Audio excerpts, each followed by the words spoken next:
আসসালামু আলাইকুম, welcome back to my channel. চলে আসলাম আপনাদের জন্য রেসিপি শেয়ার করতে। আজকে রেসিপি হচ্ছে খিচুড়ি।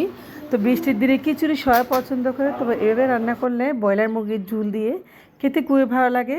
আশা করি রেসিপিটা ভালো লাগবে। ভালো লাগলে আমার চ্যানেলটি সাবস্ক্রাইব করে পাশে থাকবেন, আর একটা লাইক করতে অবশ্যই ভুলবেন না। চলে যাচ্ছে মূল রেসিপিতে। তো এখানে দেখেন আমি 1 কাপ নিয়েছি এখানে মুগের ডাল। তো বাসায় যে ডাল রয়েছে সেই ডালটা দিচ্ছি, আর দিয়েছি এখানে 1 কাপ পরিমাণ মসুরির ডাল। আমি আজকে মুগের ডাল এবং মসুরির ডাল দিয়ে খিচুড়িটা রান্না করব।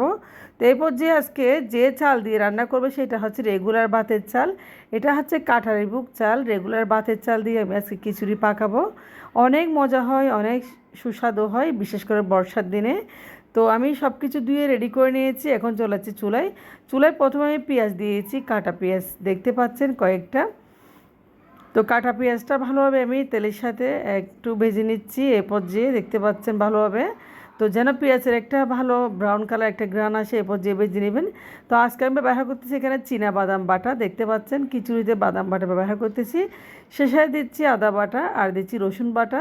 সব কিছু একটু পেঁয়াজের সাথে ভালোভাবে আমি এখন দেখতে পাচ্ছেন পেঁয়াজের সাথে ভালো ভেজে নিয়েছি। এরপর যে আস্ত গরম মশলা, এলাচ, লং, দারচিনি ভালোভাবে যেন একটা খিচুড়িতে ঘ্রাণ পাওয়া যায় সেজন্য দিচ্ছি। এখন দিয়েছি ধোয়া 2 ধরনের ডাল, এখানে মুগের ডাল এবং মসুরের ডাল। ডাল আর মসুরের ডাল দিয়ে ভালোভাবে আমি এখন তেলের সাথে একটু ভেজে নেব। দেখেন মুগের ডাল মসুরের ডাল দিয়ে আমি ভালোভাবে একটু পেঁয়াজ, রসুন, আদার সাথে একটু ভেজে নিচ্ছি। দেখেন যারা একটা ভালো ঘ্রাণ পাওয়া যায়, তো ভেজে নিচ্ছি। তো এরপর যে দিচ্ছি আমি গরম মশলা। এখানে দিচ্ছি প্রথমে হলুদের গুঁড়া, তো দিয়েছি এখানে আমি, তো হলুদ গুঁড়ার সাথে দিয়েছি এখানে গরম মশলার গুঁড়া। তো মশলা একটু কমই দিবেন। দিয়েছি এখানে সামান্য পরিমাণ বিরিয়ানির মশলা, 1 টেবিল চামচ দিলে হবে। তো রাঁধুনি বিরিয়ানির মশলা দিয়েছি এখানে, লবণ, আর দিয়েছি এখানে কিছুটা কিশমিশ। সব কিছু দিয়ে ভালোভাবে আমি এখন নেড়েছে ডালটা একটু কষিয়ে নেব। তো দেখুন পানি দিয়ে আমি ডালটা একটু কষিয়ে নিচ্ছি। তো ডালটা একটু কষিয়ে নিলে ভালো হবে, আসলে খেতেও ভালো লাগবে। তো এখন নেড়েচে দিচ্ছি যেন ডালটা নিচে লেগে না যায়, সেদিকে লক্ষ্য রেখে একটু পানি দিয়ে ভালোভাবে নেড়েচে দিচ্ছি। তো এখন আমি ঢাকনা দিয়ে রেখে দিব 10 মিনিটের জন্য, যেন ডালটা ফুটে যায়। তো 10 মিনিট পরে চলে আসলাম। দেখেন আমি দিয়েছি এখন পোলাও পাতা। খিচুড়িতে পোলাও পাতাটা একটু ভালো লাগে, গ্রানটা বেশি ভালো পাওয়া যায়। সব কিছু দিয়ে ভালো নেড়ে ছেড়ে এখন ডালটা ফুটিয়ে গিয়েছে। তো ডালটা আরও 5 মিনিট ফুটানোর জন্য আমি ঢাকনা দিয়েছি। দেখেন তো 10 মিনিট পরে চলে আসলাম। ডালটা একদম ফুটে গিয়েছে, মাশাল্লাহ ভালো একটা গ্রান আসছে, খিচুড়ির একটা গ্রান পেয়েছি। তো এরপর যে আপনারা যখন বানাবেন তখন আপনারাও এই গ্রানটা পাবেন।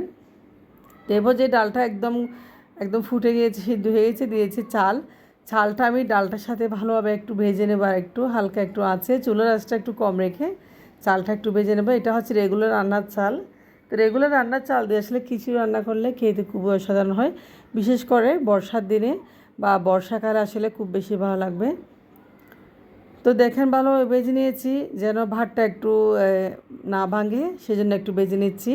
আর ভেজে নিলে আসলে ভালো চালটা ভালোভাবে মশলা ঢুকে ভাতের ভিতরে একটা ভালো গ্রান পাওয়া যায়, আর খেতেও ভালো লাগবে। তো আশা করি আপনাদের কাছে রেসিপিটা ভালো লাগবে। ভালো লাগলে একটা লাইক করতে অবশ্যই ভুলবেন না, আর চ্যানেলটি সাবস্ক্রাইব করে অবশ্যই পাশে থাকবেন। তো এরপর দিয়েছি কয়েকটা আস্ত কাঁচামরিচ, আমি পুরি শেষে দিচ্ছি। কাঁচামরিচ দিয়ে এখন আমি পুরির মতো পানি দিয়ে আর একটু নেড়ে চেড়ে দিব। তো কাঁচামরিচ দিয়েছি, এখন পরিমাণ মতো পানি দিব আমি। তো এরপর যে দিয়েছি আমি এখানে পরিমাণ মতো পানি। আমি গরম পানিটা ব্যবহার করেছি, আপনারা ঠান্ডা পানি দিতে পারেন, গরম পানি দিলে একটু ভালো। তো দেখেন আমি এখন ঢাকনা দিয়ে দেবো। ঢাকনা দিয়ে ভাতটা খুব সুন্দর হয়ে যাবে। তো 10 মিনিট পরে চলে আসলাম, ভাতটা আসলে হয়ে গিয়েছে। আমি ভাতটা সার্ভ করে নিয়েছি। দেখেন খুব সুন্দর প্লেটে একদম ঝরঝরা খিচুড়ি।